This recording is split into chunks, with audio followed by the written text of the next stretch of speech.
Hello दोस्तों, पूरे मेरे देश के देशवासियों को राम राम और सत श्री अकाल। आज मेरा वीडियो बनाने का मेन मकसद यह है कि हनुमान चालीसा और अनजान पर डेविड हमारे देश में पूरे देश के ऊपर ये माहौल गरमा रखा है। तो मैं सभी देशवासियों को ये कहना चाहता हूँ कि इन जो नेता लोग हैं इनके बहकावे में कभी मत आओ। ये लोग हम लोगों को लड़ाने के लिए कभी हनुमान चालीसा कभी अनजान करके आपस में हम लोगों को लड़ाते रहते हैं। पहले तो इन्होंने हिंदू मुस्लिम करके पूरे देश को लड़ाया, अब इन्होंने धर्मों के ऊपर आके अनजान और हनुमान चालीसा करके आपस में हम लोगों को लड़ा रहे हैं और अपने आप कुर्सी पर बैठे हुए हैं। हम लोग इसी के ऊपर लड़ाई करते हैं। हम लोगों को समझना होगा कि हनुमान और राम के ऊपर जो हमारा भारत जो बैठे हुए कुर्सी पर भगवे रंग के कपड़े पहन के अपने को बहुत ही देशभक्त और परमात्मा को बहुत मानने वाले समझते हैं, वो राम का नाम और हनुमान का नाम बदनाम मत करो।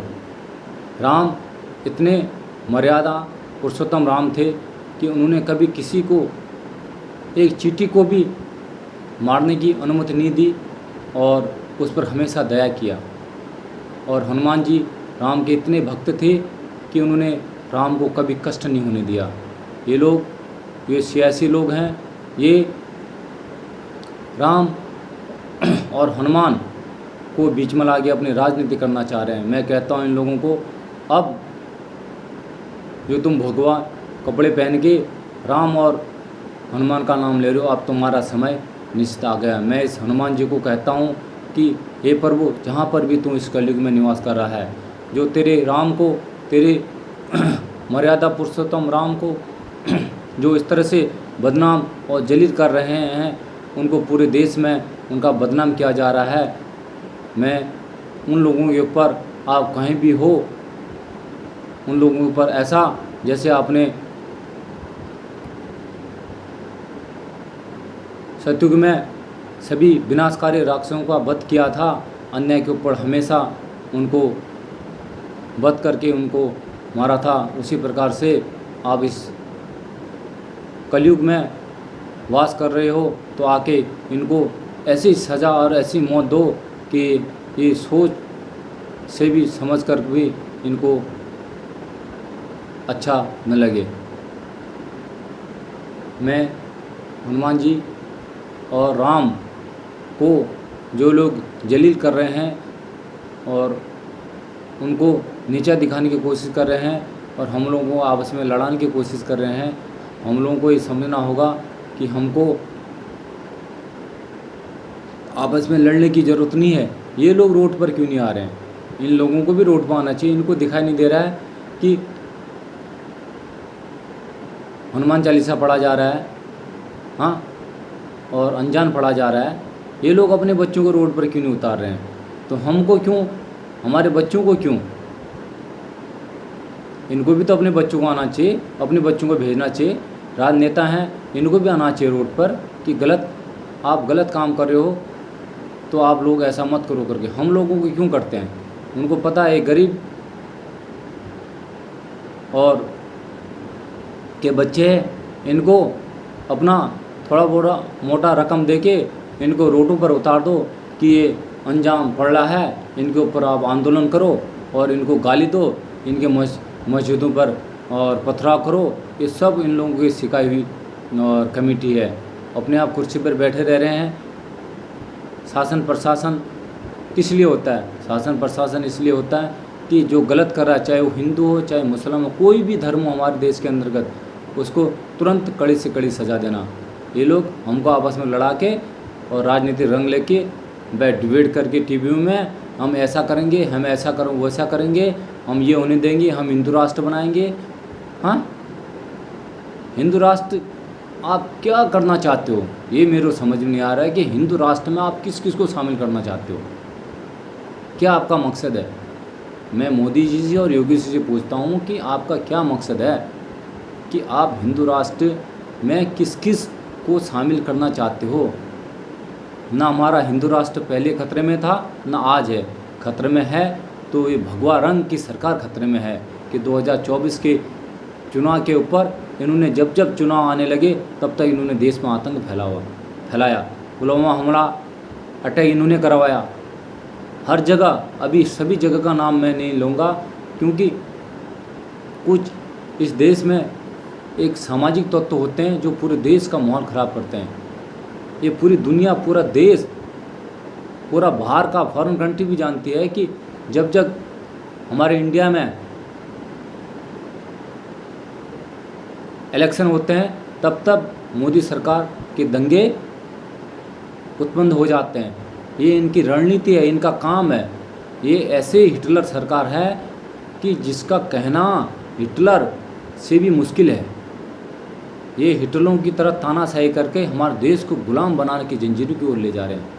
हमारे देश को इतनी गरीबी की तरफ लेकर गए हैं कि आज तक भविष्य में ऐसा नहीं हुआ।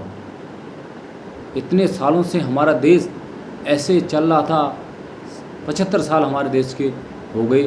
कभी हिंदू मुस्लिम में होता रहता है, घर होता है, घर में भी लड़ाई झगड़ा होता रहता है।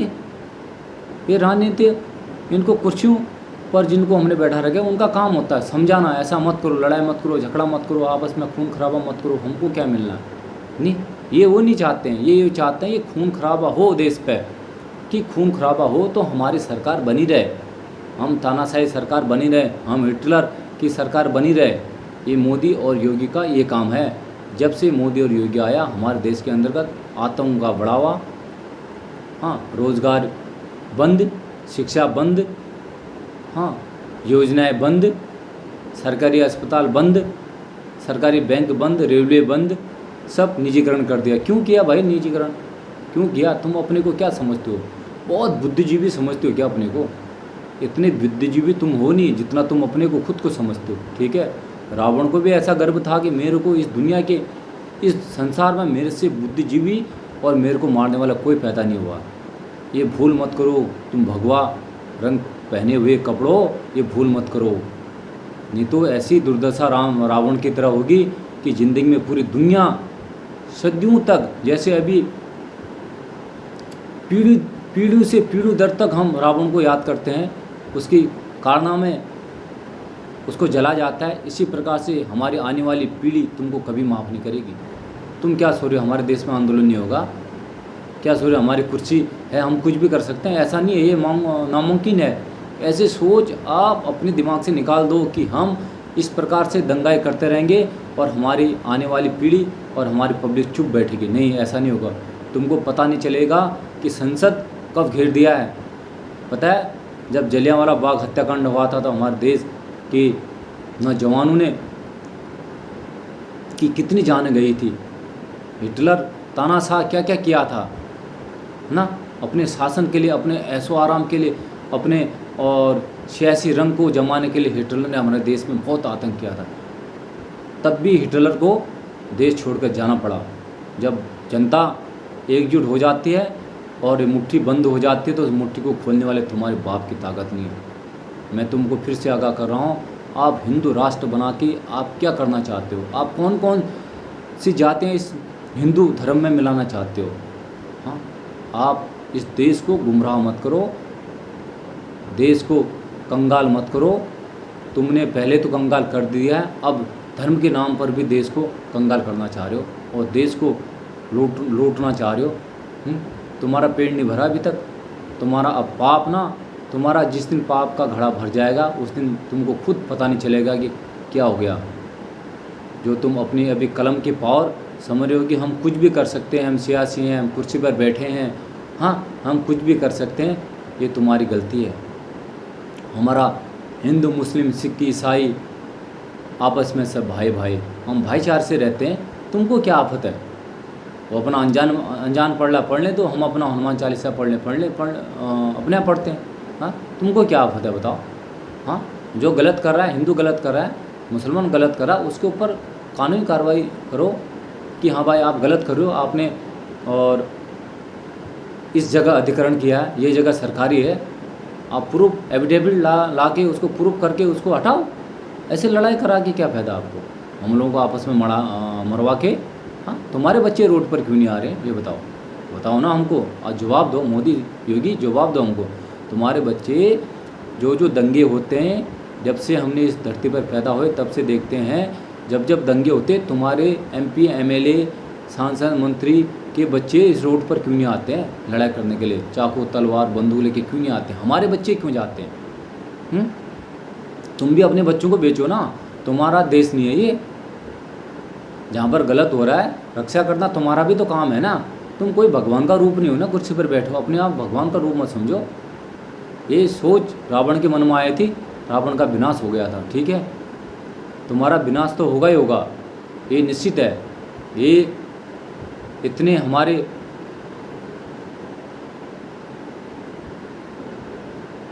पब्लिक की बद्दुआएं तुमको कभी माफ़ नहीं करेगी। तुम्हारे ये आंसू, हमारी जो पब्लिक के खून के आंसू हो रहे हैं, हर टाइम खून के आंसू रो रहे हैं। उनको सरकारी नौकरी नहीं मिल रही है, उनको शिक्षा ढंग से नहीं मिल रही है, उनको अस्पताल की सुविधा नहीं है। हाँ, तुमने क्या किया अपने शासनकाल में आके? क्या किया बताओ? अभी तुम्हारे 10 साल होने वाले हैं, तुमने एक मेडिकल कॉलेज बनाया कहीं? हाँ, एक लॉ कॉलेज बनाया? सरकारी अस्पतालों की दशा सुधारी? इतने ख़राब सरकारी अस्पताल हैं इंडिया में कि जिनकी कोई कहानी नहीं। सरकारी अस्पताल किस लिए होते हैं? ये किसका काम है? सांसद MP मुख्यमंत्री का काम है ना अपने स्टेट के अंदर सरकारी अस्पताल खोलने का। ये किस लिए होता है? तो तुमने कोई काम नहीं किया। तुमको राजनीति से मतलब है, तुमको करोड़ों पैसा आने से मतलब है कि हमारे करोड़ पैसा आए, हमारे बच्चे फॉरेन पढ़े, बाहर पढ़े, जहाज़ में आए, जहाज़ में घर जाएंगे, जहाँ बोलो 25 और 50 लाख की कार, हाँ BMW कार आएगी। वो कहाँ से आते भाई? तुम्हारी तनख्वाह से आ रही क्या? एक निजी आदमी, एक सामान्य व्यक्ति अपनी तनख्वाह से अपना घर, मकान और 2 वक्त की रोटी, बच्चों को पढ़ाना मुश्किल होता है। तुम भी अपनी तनख्वाह से करो ना। पिया तुमने अपनी माँ का खून। मोदी बोलता मैं बड़ा देशभक्त हूँ, मैं माँ की बड़ी सेवा करता हूँ। इतना घिनौना आदमी, इतना झूठा आदमी जो अपनी माँ को बोलता है धरती माँ, तूने कसम खाया था ना देश बेचूंगा न बिकने दूंगा, तूने उल्टा कर दिया। देश को भी बेच रहा है और अपने आप को भी बिक्री कर रहा है। तूने उस माँ को भी बदनाम कर दिया जिस माँ ने तुझे 9 महीने अपने पेट में, अपने गर्भाशय में रख के इस धरती पर पैदा किया, तूने उसको भी बदनाम कर दिया। अपनी माँ की सौगंध खाता है हटम, तेरे को शर्म नहीं आती? शर्म नहीं आती तेरे को कि यार मैं क्यों ऐसा झूठ बोलना? पूरी दुनिया मेरे को झूठ बोले, तेरे को दिखाई नहीं देते हैं वीडियो? अंधा है क्या तुम? हाँ, अंधा है क्या? तूने सेना की पेंशन कटौती कर दी, सेना के पैसे बंद कर दिए, सेना के एरियर बंद कर दिए। हाँ, सेना को 3 साल और बोल लियो सेना में नौकरी करेगा। हाँ, क्यों? 3 साल नौकरी करने से हो जाएगा उसका? 3 साल नौकरी करने से हो जाएगा उसका? बताओ। आप लोगों का 5 साल 10 साल इतने पैसे लूट रहे हो देश को, तुम्हारा पूरा नहीं हो रहा है। हाँ, सेना को बोले 3 साल नौकरी करेगा, घर चले जाएगा। प्राइवेटीकरण कर रहे हो क्या सेना का? हाँ, तुमको शर्म नहीं आ रही? इस देश को क्यों गुमराह कर रहे हो? आने वाले हमारे नौजवान को क्यों गुमराह कर रहे हो कि हम 3 साल भर्ती करेंगे, 1 साल उसकी ट्रेनिंग, 2 साल में क्या करेगा वो? तुमको भी जैसे तुम सांसद MP MLA बनते हो, तुमको भी 3 महीने के अंतर्गत निकाल देना चाहिए। फिर भाई आपकी 3 महीने नौकरी होगी, आप निकल जाओ। हाँ, तुमको साला जितनी बार तुम बनो उतनी बार तुमको पेंशन लागू। एक सेना का जवान पूरी उम्र अपनी देश की माँ की रक्षा करने के लिए लगा देता है, उसको बोलते हो कि अभी तो इसके 70 साल नहीं हुए, इसको पेंशन नहीं मिलेगी। क्यों? तुमको लागू हो क्या पेंशन? तुम्हारे 5 साल में कैसे लागू भाई? एक दिन सांसद बनते, दूसरे दिन आउट हो जाते, तुमको पेंशन लागू है? किस संविधान के अंदर लिखा गया ये? तुमने अपने कानून अपने लिए बढ़िया बना रखा है और जवानों को बोलते हो हम इनको पेंशन नहीं दे सकते, इनके 70 साल पूरे नहीं हुए। तुमको शर्म नहीं आती? तुमको तो ये कहना चाहिए सेना का, तुम उनको हमेशा सेना का सपोर्ट करना चाहिए।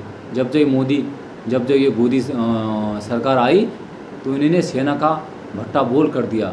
मैं बचपन से देखता आ रहा हूँ कि हम छोटे थे, जब BJP सरकार सत्ता पर आई तब तक सेना का नुकसान, पब्लिक का नुकसान, आम जनता का नुकसान। तुम क्या करना चाहते हो? तुमने कुछ किया देश के लिए? तुमको क्या पता देश की आज़ादी कैसे मिलती है और माँ का दर्द क्या होता है? तुम तो उस समय अंग्रेज़ों के तलवे चाड़ रहे थे, हमको नौकरी लगा दो, हमको पेंशन लगा दो, चाटुकारिता बन रहे थे। हाँ, उसको पूछो ना जिन्होंने सीने पर गोली खाई है। तुमने खाई? तुम्हारा आज़ादी में एक नाखून भी कटा है तो बताओ, खाना जवाब देना। हाँ, अपनी माँ की कसम खा के बोल कि आज़ादी में हमारा एक नाखून भी कटा है तो तुम अभी बड़े शासन करने वाले हैं, बड़े देश को चलाने वाले आगे, देश की बनाई हुई संपत्ति। माँ बाप अपने लड़के के लिए क्या कुछ नहीं करता है कि घर बनाता, मकान बनाता, बिल्डिंग बनाता है, गाड़ियाँ खरीदता है, सब कुछ करता है जितनी उससे हैसियत होती है। तो उसके बाद लड़का बोलता है कि पापा तूने मेरे लिए क्या किया। हाँ, वो हाल तुम्हारा है। पूरे देश को माँ अपने बच्चे को सवर संवार के बड़ा करती है, उसी तरह से इस देश को बचा बचा के यहाँ तक पहुँचाया। आज तुमने पूरा देश बेच दिया। ये तेरी क्या बोलूँ, ये तेरी किसी घर की जागीर है क्या कि तुम देश को बेच दे। आने वाला समय ना तेरे को माफ़ नहीं करेगा। जैसे तूने इस गंगा माँ को और धरती माँ को, इस राम को बदनाम किया है, वैसे और हनुमान जी तो किसी को छोड़ता नहीं है। और तेरा अपना अंत, क्योंकि पाप का घड़ा तेरा बढ़ता रह रहा है, अब तेरा अंत आना निश्चित है। इसको तू सोच ले कि जब समय आएगा तेरा अंत निश्चित है। तूने देश के अंदर का बहुत ही अत्याचार कर दिया। हाँ, माँ बहनों की तूने सौगंध खाई थी, मैं इनकी रक्षा करूँ। क्या रक्षा किया तूने? 5-6 साल बच्चों के हाथरस कांड हुए। हाँ, रोहित बोमोला कांड हुआ। क्या इंक्वायरी किया? क्या उनको तूने फांसी दिया? क्या किया? तेरे को दिखा नहीं दिया? हाँ, जब इतनी छोटी छोटी बच्चों के साथ इतनी घिनौनी हरकत हो रही है तो इनके ऊपर मैं सख्त कार्रवाई करूँ। हाँ, तूने बड़ी सौगंध खाई थी, माँ बहनों की रक्षा करूँगा। सबसे ज़्यादा माँ बहनों का अत्याचार और देश का भी अत्याचार कहूँगा इसमें, और देश का भी अत्याचार किया। और मैं सभी देशवासियों से नम्र निवेदन है कि इस बेवकूफ़ सरकार और भगवाधारी सरकार के बहकावे में कतई मत आओ। अपनी सोच समझ से काम लो। जय हिंद, जय भारत।